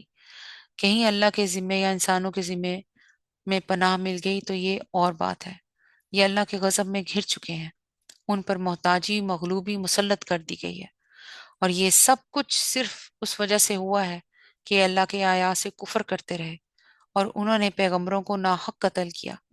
یہ ان کی نافرمانیوں اور زیادتیوں کا انجام ہے. مگر سارے اہل کتاب یکساں نہیں ہیں. ان میں کچھ لوگ ایسے بھی ہیں جو راہ راست پر قائم ہیں، راتوں کو اللہ کی آیات پڑھتے رہتے ہیں اور اس کے آگے سجدہ ریز ہوتے ہیں. اللہ اور روز آخرت پر ایمان رکھتے ہیں، نیکی کا حکم دیتے ہیں، برائیوں سے روکتے ہیں اور بھلائی کے کاموں میں سرگرم رہتے ہیں. یہ صالح لوگ ہیں، اور جو نیکی بھی یہ کریں گے اس کی ناقدری نہیں کی جائے گی. اللہ پرہیزگار لوگوں کو خوب جانتا ہے. واقعی صحیح بات ہے. پاکستان میں بہت سے مسلمان لوگ ہیں جن پہ ٹرسٹ نہیں کیا جا سکتا، کہنے کو مسلمان ہیں، اور وہیں پہ بہت سے عیسائی ایسے لوگ ہیں جو کام کرتے ہیں اور ان پہ ٹرسٹ کیا جا سکتا ہے، اور بڑی حیرت کی بات ہے وہ ٹرسٹ پورا بھی کرتے ہیں. اور صرف پاکستان میں نہیں، دنیا میں ہی. کیوں؟ دنیا باہر کے جو ملک ہیں وہ ترقی کر رہے ہیں. اللہ تعالیٰ کہتے ہیں نا کہ اللہ تعالیٰ ان کو دنیا میں ہی ان کا اجر دے دیتا ہے، کیونکہ وہ اچھائیاں کرتے ہیں. وہ بیچ بیچ میں اسکیمیں نہیں لڑتے، وہ ایسے کام نہیں کرتے کہ کسی کو تکلیف پہنچائیں، اور جو کام مسلمانوں کو کرنا چاہیے وہ کر رہے ہیں. اور اللہ تعالیٰ وہی کہہ رہے ہیں کہ ان کی جو ہے نیکی اللہ تعالیٰ اس کی ناقدری نہیں کرے گا، اور اللہ کا وعدہ سچا ہے. اللہ تعالیٰ نے سورہ بقرہ میں کہا ہے کہ دنیا میں ان کو دے دوں گا، کل جو ہم نے پڑھی. سبحان اللہ. رہے وہ لوگ جنہوں نے کفر کا رویہ اختیار کیا تو اللہ کے مقابلے میں ان کو نہ ان کا مال کچھ کام دے گا نہ اولاد. وہ تو آگ میں جانے والے لوگ ہیں اور آگ ہی میں ہمیشہ رہیں گے. جو کچھ وہ اپنی اس دنیا کی زندگی میں خرچ کر رہے ہیں اس کی مثال اس ہوا کی سی ہے جس میں پالا ہو اور وہ ان لوگوں کو کھیتی پر چلے جنہوں نے اپنے اوپر آپ ظلم کیا ہے اور اسے برباد کر کے رکھ دیا. اس مثال میں کھیتی سے مراد حیات ہے، زندگی ہے، جس کی فصل آدمی کو آخرت میں کاٹنی ہے. ہوا سے مراد وہ اوپری جذبہ خیر ہے جس کی بنا پر کفار عام کاموں اور خیرات وغیرہ میں دولت صرف کرتے ہیں. اور پالے سے مراد صحیح ایمان اور ضابطہ خداوندی کی پیروی کا فقدان ہے، جس کی وجہ سے ان کی پوری زندگی غلط ہو کر رہ گئی. اللہ اکبر. آگے اللہ تعالیٰ فرماتے ہیں اللہ نے ان پر ظلم نہیں کیا، در حقیقت یہ خود اپنے اوپر ظلم کر رہے ہیں. وَلَكِنْ أَنفُسَهُمْ يَظْلِمُونَ. اے لوگوں جو ایمان لائے ہو، اپنی جماعت کے لوگوں کے سوا دوسروں کو اپنا رازدار نہ بناؤ. وہ تمہاری خرابی کے کسی موقع سے فائدہ اٹھانے میں نہیں چوکتے۔ تمہیں اس چیز سے نقصان پہنچے وہی ان کو محبوب ہے۔ ان کے دل کا بغض ان کے منہ سے نکلا پڑتا ہے، اور جو کچھ وہ اپنے سینوں میں چھپائے ہوئے ہیں وہ اس سے شدید تر ہے۔ ہم نے تمہیں صاف صاف ہدایات دے دی ہیں، اگر تم عقل رکھتے ہو تو ان سے تعلق رکھنے میں احتیاط برتو گے۔ تم ان سے محبت رکھتے ہو مگر وہ تم سے محبت نہیں رکھتے، حالانکہ تم تمام کتب آسمانی کو مانتے ہو۔ جب وہ تم سے ملتے ہیں تو کہتے ہیں ہم نے بھی تمہارے رسول اور تمہاری کتاب کو مان لیا ہے، مگر جب جدا ہوتے ہیں تو تمہارے خلاف ان کے غیظ و غضب کا یہ حال ہوتا ہے کہ اپنی انگلیاں چبانے لگتے ہیں۔ ان سے کہہ دو کہ اپنے غصے میں آپ جل مرو، اللہ دلوں کے چھپے ہوئے راز تک جانتا ہے۔ تمہارا بھلا ہوتا ہے تو ان کو برا معلوم ہوتا ہے، اور تم پر کوئی مصیبت آتی ہے تو یہ خوش ہوتے ہیں، مگر ان کی کوئی تدبیر تمہارے خلاف کارگر نہیں ہو سکتی، بشرطے کہ تم صبر سے کام لو اور اللہ سے ڈر کر کام کرتے رہو۔ مگر ان کی کوئی تدبیر تمہارے خلاف کارگر نہیں ہو سکتی، اور پھر اللہ نے فوراً کہہ دیا بشرطے کہ تم صبر سے کام لو اور اللہ سے ڈر کر کام کرتے رہو۔ یعنی ایویں نہیں اللہ تعالیٰ نے آپ کو فیور کر دینی، نو، یہ نہ سوچو، اور یہ سوچ ہی غلط ہے۔ اللہ 70 ماؤں سے زیادہ محبت کرتا ہے، نو، اس سے کرتا ہے، ہر ایک سے نہیں کرتا، اس سے اللہ کرتا ہے جو اللہ سے بھی محبت کرتا ہے۔ اور یہ 70 ماؤں کی تو گنتی چھوڑ دو، اللہ تو بے بہا محبت کرتا ہے، اللہ تو رحمان ہے، اللہ تو رحیم ہے۔ اور یہاں پہ اس لیے اللہ نے فوراً کہہ دیا صبر سے کام لو، اللہ سے ڈرو، اللہ سے ڈر کر کام کرتے جو ہیں ان سے، ان کے ساتھ اللہ تعالیٰ ہے اور ان کی اللہ مدد کرتا ہے۔ اب آگے اللہ تعالیٰ کہہ رہے ہیں جو کچھ یہ کر رہے ہیں اللہ اس پر حاوی ہے۔ اے پیغمبر صلی اللہ علیہ وآلہ وسلم، مسلمانوں کے سامنے اس موقع کا ذکر کرو جب تم صبح سویرے اپنے گھر سے نکلے تھے اور احد کے میدان میں مسلمانوں کو جنگ کے لیے جا بجا معمور کر رہے تھے۔ اللہ ساری باتیں سنتا ہے اور وہ نہایت باخبر ہے۔ یاد کرو جب تم میں سے دو گروہ بزدلی دکھانے پر آمادہ ہو گئے تھے، حالانکہ اللہ ان کی مدد پر موجود تھا، اور مومنوں کو اللہ ہی پر بھروسہ رکھنا چاہیے۔ آخر اس سے پہلے جنگ بدر میں اللہ تمہاری مدد کر چکا تھا، حالانکہ اس وقت تم بہت کمزور تھے، لہذا تم کو چاہیے کہ اللہ کی ناشکری سے بچو۔ امید ہے کہ اب تم شکر گزار بنو گے۔ اللہ نے کتنی مثالیں بتا دی، دکھا دی ہمیں۔ جنگ بدر، جنگ احد اس کمپلیٹ ویری بگ ایگزامپل۔ جنگ بدر میں کیا ہوا؟ اللہ کی بات مانی نا، چلے۔ جنگ احد میں کیا ہوا؟ اللہ نے فری ویل ہم سب کو دی ہوئی ہے، انہوں نے بات نہیں مانی، انہوں نے اپنے نفس کی سنی اور وہ نکل پڑے وہاں سے۔ اور پھر اس کے بعد جنگ احد کا قصہ آپ سب کے سامنے ہے، سبحان اللہ۔ اللہ تعالیٰ آگے فرما رہے ہیں لہٰذا تم کو چاہیے کہ اللہ کی ناشکری سے بچو، امید ہے کہ اب تم شکر گزار بنو گے۔ یاد کرو جب تم مومنوں سے کہہ رہے تھے کیا تمہارے لیے یہ بات کافی نہیں کہ اللہ 3,000 فرشتے اتار کر تمہاری مدد کرے؟ بے شک اگر تم صبر کرو اور خدا سے ڈرتے ہوئے کام کرو تو جس آن دشمن تمہارے اوپر چڑھ کر آئیں گے اسی آن تمہارا رب 3,000 نہیں 5,000 صاحب نشان فرشتوں سے تمہاری مدد کرے گا۔ یہ بات اللہ نے تمہیں اس لیے بتا دی ہے کہ تم خوش ہو جاؤ اور تمہارے دل مطمئن ہو جائے۔ فتح و نصرت جو کچھ بھی ہے اللہ کی طرف سے ہے، جو بڑی قوت والا اور دانا و بینا ہے۔ اور یہ مدد وہ تمہیں اس لیے دے گا تاکہ کفر کی راہ چلنے والوں کا ایک بازو کاٹ دے یا ان کو ایسی ذلیل شکست دے کہ وہ نامرادی کے ساتھ پسپا ہو جائے۔ اے پیغمبر صلی اللہ علیہ وآلہ وسلم، فیصلے کے اختیارات میں تمہارا کوئی حصہ نہیں۔ اللہ کو اختیار ہے چاہے انہیں معاف کرے چاہے سزا دے، کیونکہ وہ ظالم ہے۔ زمین اور آسمانوں میں جو کچھ ہے اس کا مالک اللہ ہے، جس کو چاہے بخش دے اور جس کو چاہے عذاب دے، وہ معاف کرنے والا اور رحیم ہے بے شک۔ اے لوگو جو ایمان لائے ہو، یہ بڑھتا اور چڑھتا سود کھانا چھوڑ دو اور اللہ سے ڈرو، امید ہے کہ فلاح پاؤ گے۔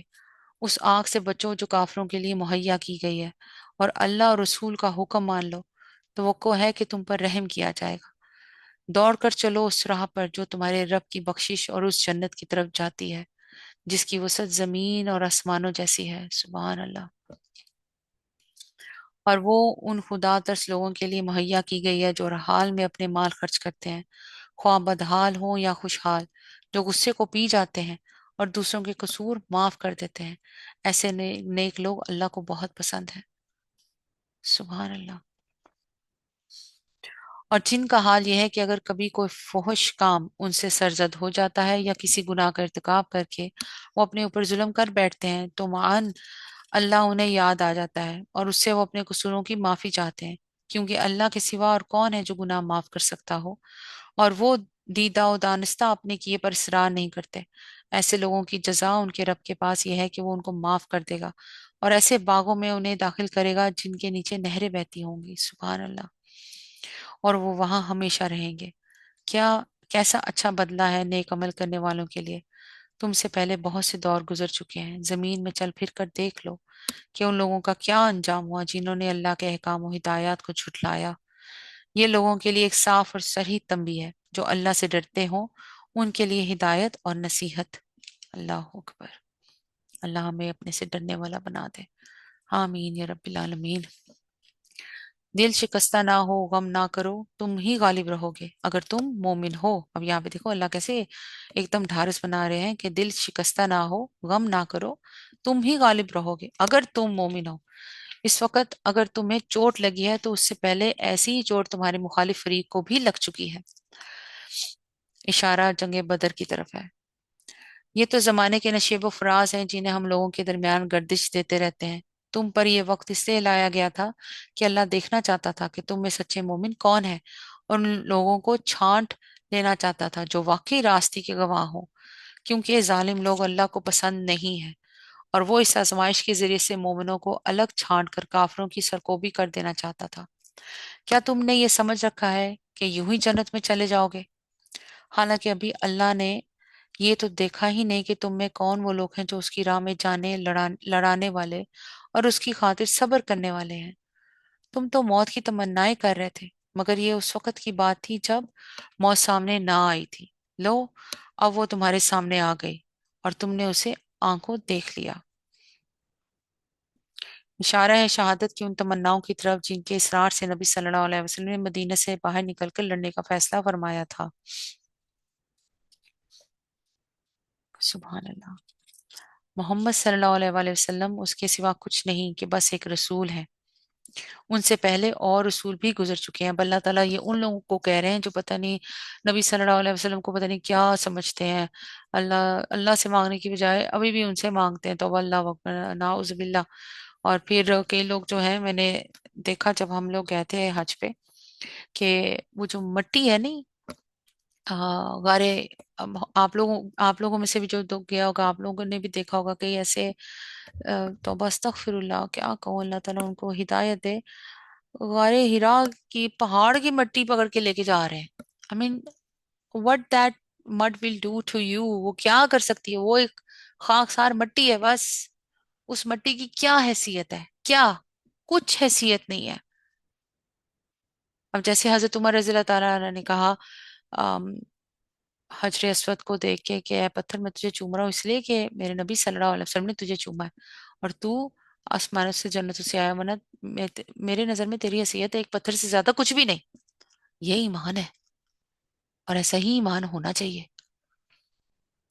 یہاں پہ اللہ تعالیٰ کھلا کھلا وہی میں کہہ رہی ہوں کہ جو قرآن پاک ترجمے سے پڑھیں، جو ہم پاکستانی ہیں، ہم اردو پڑھیں، یا انڈینس ہیں جو بھی ہیں، جو اپنی زبان میں پڑھیں، انگلش میں پڑھیں، جو بھی پڑھیں، بچے پڑھیں جن سے اردو نہیں پڑھی جاتی وہ انگلش میں پڑھیں، کیا آپ یہ دیکھیں کہ اللہ نے کہا کیا ہے؟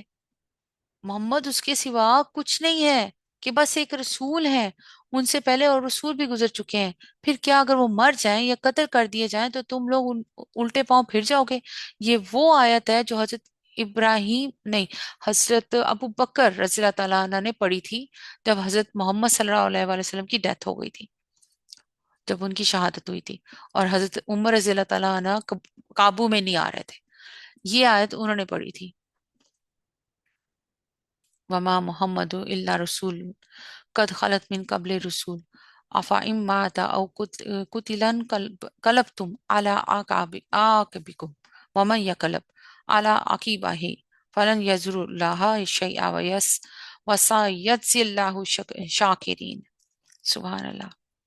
پھر کیا اگر وہ مر جائیں یا قتل کر دیے جائیں تو تم لوگ کیا الٹے پاؤں پھر جاؤ گے؟